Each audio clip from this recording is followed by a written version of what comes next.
The American epoch of oil is collapsing. What comes next could be ugly.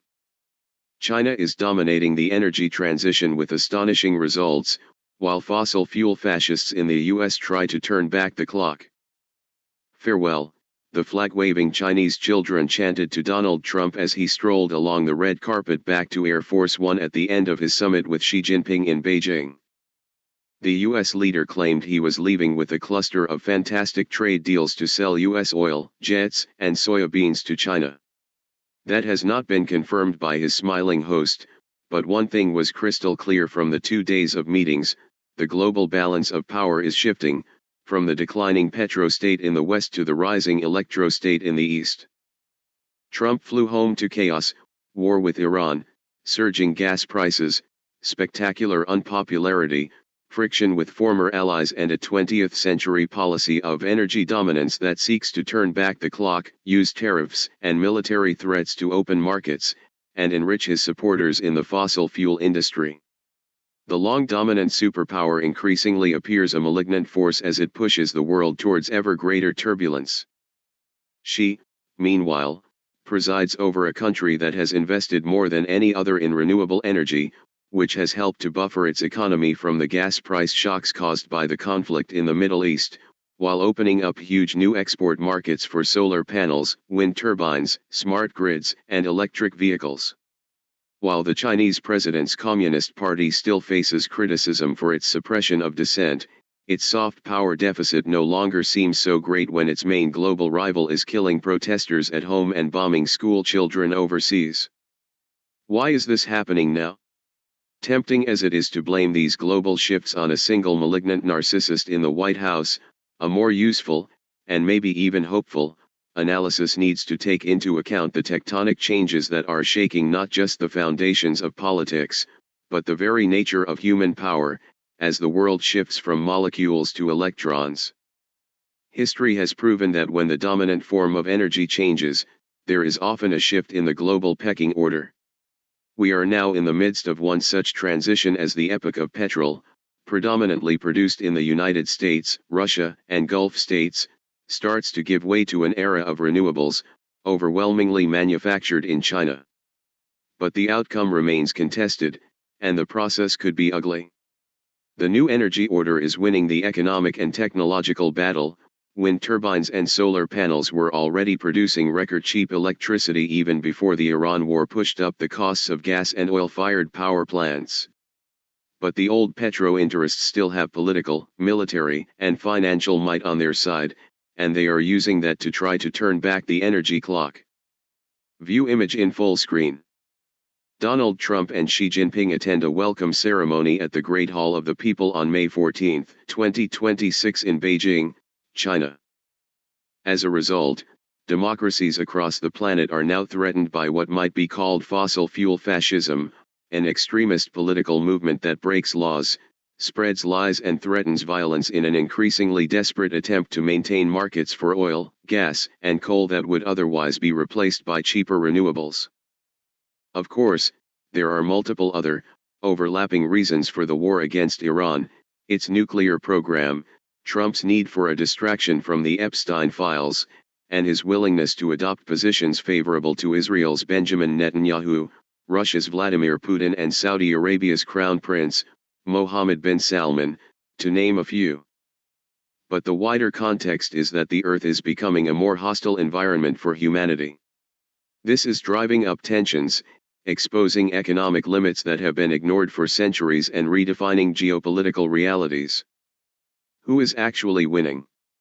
In the short term, the biggest windfall from the Iran conflict has gone to companies, executives, and shareholders in the U.S. petroleum industry, a major source of campaign funding for Trump, that was struggling with low prices and a production glut at the start of the year, but is now enjoying a spectacular revenue surge while rival suppliers in the Gulf are choked by threats in the Strait of Hormuz. Along with Russian and Saudi Arabian petro companies, U.S. energy suppliers look set to cash in for months to come, even as consumers pay more at the pumps. At the same time, the war is forcing countries across the world to explore ways to increase their energy independence. In the next few years, that will happen by increasing domestic production of oil, gas, and coal.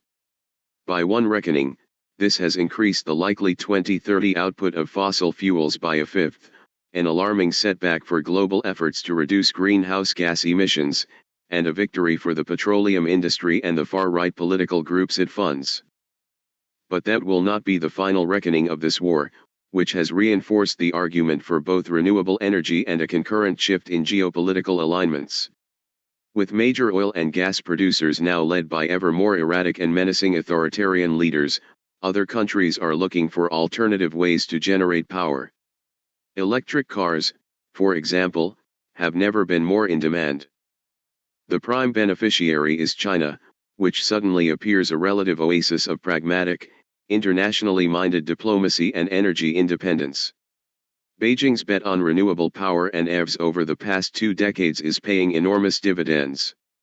Not only has this made it less reliant on fuel imports, it now has a wind, solar, and battery export industry that looks set to dominate global markets for many decades to come. Future historians may well see the Iran war as the moment the US unwittingly ceded leadership to China. If so, it would not be the first time that a change in the world's energy matrix led to a reordering of the political hierarchy of nations. When humankind taps new power supplies, new empires rise and old ones fall. Realignments tend to be violent. One of the cornerstones of geostrategic thinking since the start of the Industrial Revolution, 250 years ago, is that the country that controls energy supply controls the world. For most of the past century, that has centered on oil. Oil has meant mastery through the years, wrote Daniel Yergin in his Pulitzer Prize-winning book about the decisive role of energy in world politics, The Prize, The Epic Quest for Oil, Money, and Power. Yergin argues oil was a primary reason why Germany invaded the Soviet Union during the Second World War, and motivated Japan to attack the US at Pearl Harbor.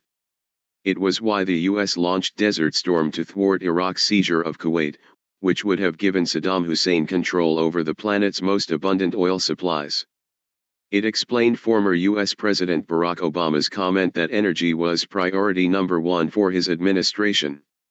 Earlier this year, it was a primary justification by Trump and other US officials for invading Venezuela, which has the world's biggest untapped reserves, and it is now a key factor in the war on Iran, which has the fourth highest supply. Not for nothing has the old joke been revived that the US is a very fortunate country because everywhere it goes to bring freedom it finds oil. But what is different today is the realization that oil, once considered black gold, and other fossil fuels are now a toxic threat to the stability of the climate and the political world order. Now that cheaper, cleaner alternatives are available, the demand for these industrial fuels has to be artificially inflated, propped up by political lobbying, hefty subsidies, disinformation campaigns and military force. The most spectacular example of an energy transition completely upturning the world order was in the mid-19th century, when the coal-powered gunships of the Royal Navy shredded the fragile coastal defenses of southern China to impose a market for the British Empire's most lucrative and unethical commodity, opium. Up to that point, Beijing had been the capital of the world's biggest economy for most of the previous 2,000 years, but its historic advantage in manpower and culture was being lost to fossil-fueled engines and the spirit-sapping drug trade. The Daoguang Emperor was so deeply in denial about the changes reshaping the world that his actions stirred rebellion among his own people. His forces were crushed by the superior firepower of an industrialist adversary, ushering in an era of Western dominance that became known in China as the Century of Humiliation. View image in full screen.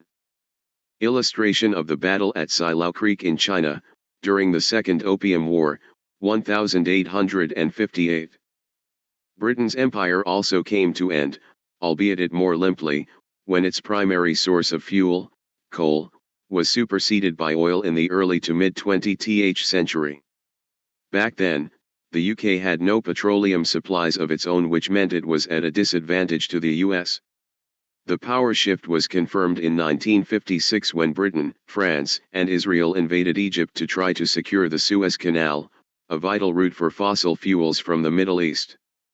The US refused to help this imperial adventure by the Old World, thereby confirming Washington as the dominant superpower outside the Soviet bloc. Since then, it has steadily expanded its primacy in the age of oil. That era, and that supremacy, are both now winding down, as the pendulum swings again, this time towards renewables and back to Asia. In the past decade, clean energy investment worldwide has risen tenfold to more than $2 tn a year. Last year, it was more than double that of fossil fuels, and for the first time renewables overtook coal as the world's top electricity source. We have entered the age of clean energy, the United Nations Secretary-General, Antonio Guterres, observed in February. Those who lead this transition will lead the global economy of the future. There is only one contender for that title, China. It is impossible to understand what is happening in the US, Iran and Venezuela without looking there. The government in Beijing has turned the greatest crisis facing humanity, climate breakdown, into an opportunity to finally lay to rest the humiliation of the Opium War. For most of the past 30 years, it has been catching up with the West by copying its dirty, coal-driven model of industrialization, which notoriously made it the world's biggest carbon emitter. Now, though, it is leapfrogging its rivals on clean energy with astonishing results. For the past 2 years, China's carbon emissions have been flat or falling, raising hopes of a historical turning point in the curve of global emissions.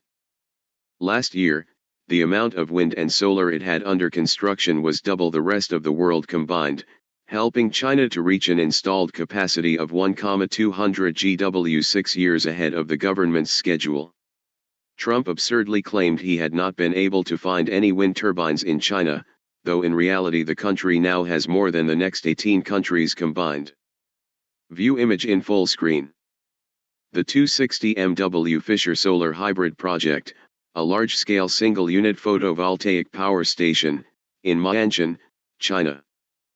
But the biggest success story is solar, which is now so cheap, abundant, and efficient that its generation capacity in China has just overtaken coal for the first time.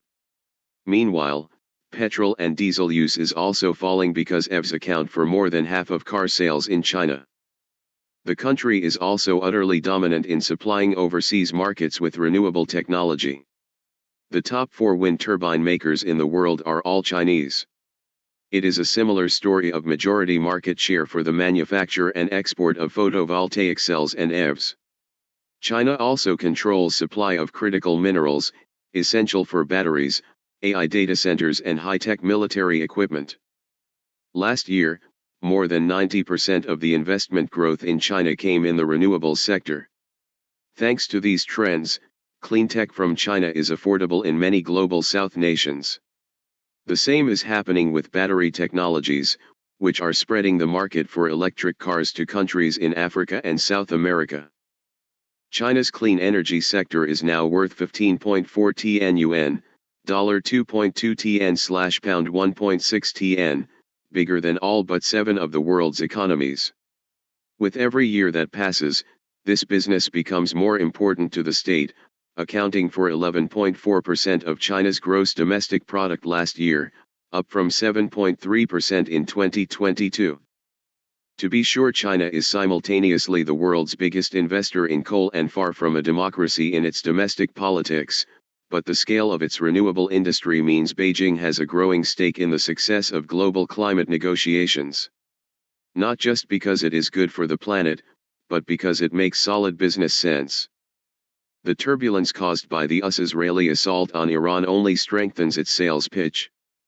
While the rest of the world looks for an exit ramp off the exhaust-fumed highway onto a cleaner, electrified, 21st-century freeway, Trump has pulled a U-turn and is accelerating back towards 20th-century smokestacks without so much as a glance in the rearview mirror. On the same day he was sworn in for his second term in the White House, Trump signed an executive order withdrawing the U.S. from the 2015 Paris Agreement, as he did in his first term. But this time he has also announced that he will quit the entire UN Framework Convention on Climate Change, the COP process that was put in place at the 1992 Earth Summit. In February his administration repealed the 2009 endangerment finding, the core U.S. government determination that greenhouse gases threaten public health that has been the legal basis for almost all federal climate regulation over the past 17 years. Without it, power plants, factories and car makers will have a freer pass to pollute the air and heat the atmosphere. Trump has filled the Department of Energy and the Environmental Protection Agency with dozens of former oil industry employees. He has declared a national energy emergency, which was a cue for businesses to mine, drill, and frack like never before. He has signed at least 20 more executive orders meant to incentivize fossil fuel extraction. And he has granted $18 billion in new and expanded tax incentives for fracking, drilling and pumping. His administration halted the closure of 17 GW worth of power plants that use coal, the dirtiest and most polluting fuel, and ordered the U.S. Defense Department to procure billions of dollars of coal power. Industry executives have shown gratitude with donations and a trophy for the undisputed champion of beautiful clean coal given to Trump by the CEO of the largest coal company in the U.S. View image in full screen. Donald Trump poses with the undisputed champion of beautiful clean coal trophy handed to him by Jim Grech, left, CEO of Peabody Energy, at a White House event in Washington, D.C., on February 11, 2026. He also used the military, and the federal budget, to assist the petroleum industry by seizing control of Venezuela. It is not a coincidence that Venezuela and Iran are both key partners to China. Domination of this country will give the U.S. more influence in setting global oil prices. But for whose benefit? Donald Trump said U.S. companies would tap these fossil fuels and start making money for the country. In fact, most of the first $1 billion in revenue was initially stashed offshore in a bank account in Qatar. After Trump ordered the bombing of Iran, he initially celebrated the spike in crude values. When oil prices go up, we make a lot of money, he said, though we evidently did not include the majority of Americans suffering from higher gas costs. Meanwhile, his government has accelerated the phase-out of tax credits for renewable projects, which has had a chilling effect on the sector with $22 billion in clean energy projects cancelled and wind power investment down to its lowest level in a decade. My goal is to not let any windmill be built. They're losers, Trump told oil executives in January. By the end of last year, downsizing and more than 60 project cancellations began to shake investor confidence in U.S. renewables. $3 of clean energy investment were abandoned for every $1 announced in 2025, according to an analysis by the E2 think tank. The record number of factory closures and project reversals eliminated 38,031 clean energy manufacturing jobs, more than in the previous 3 years combined. Worst hit was the EV and battery sectors, which each accounted for more than $21 billion in lost investment. This eroded the global competitiveness of U.S. car makers at the worst possible moment when EV sales had just started to overtake those of petrol vehicles. The U.S. state has essentially been captured by a business group that puts its own interests above those of the nation.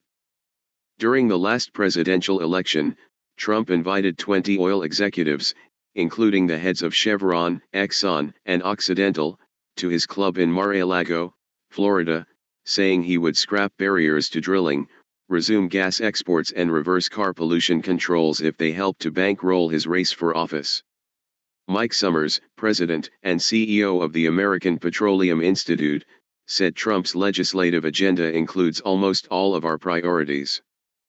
Big Oil poured a record $450 million into the campaigns of Trump and Republicans in 2024, according to the watchdog group Climate Power.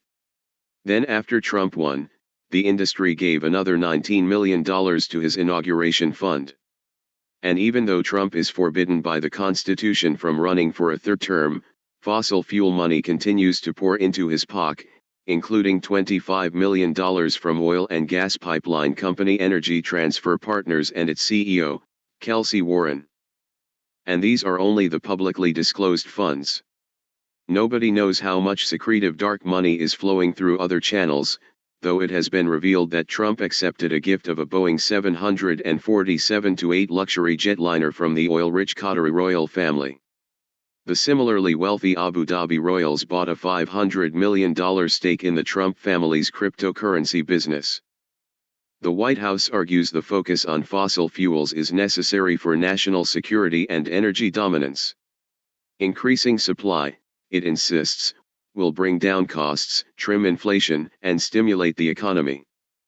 10 or more years ago, this might have been true. But today solar and wind prices have fallen below coal and ushered in what the International Energy Agency calls the cheapest electricity in history. The Trump administration is denying U.S. consumers these benefits.